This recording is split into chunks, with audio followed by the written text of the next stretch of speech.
we've got this polynomial and we'd like to find all the zeros. So we're going to go ahead and start with our rational zero theorem, which says we take the factors of our constant term, divide by the factors of the leading coefficient. Now our leading coefficient is 1, so it's just the factors of 12, which are 1, 2, 3, 4, 6, and 12. And of course it's plus or minus all of those. So those are the possible rational zeros. Now, there's 12 options here, okay, and that's a lot. So we're going to use a calculator to peek at the graph to just get an idea of what might work, okay? So let's go ahead and graph this.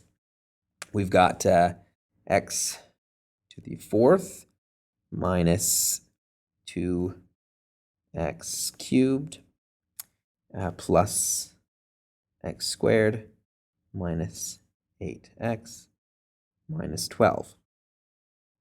And looking at this, it looks like maybe -1 and +3 are zeros. So let's go ahead and try those. Okay, so -1 with our coefficients, 1, -2, 1, -8, and -12. Bring the 1 down, multiply, add, multiply, add, multiply, add, multiply, add, and we get 0. So it actually worked. Okay, that's good. The other one we thought that might have worked from that picture was 3. So we bring the 1, multiply, add, multiply, add. Okay, and we end up with another 0. So that's awesome. So what we've just found is that x plus 1 is a factor, and x minus 3 is a factor. And these are the coefficients of what's left. So that's an x squared, 0x, and plus 4.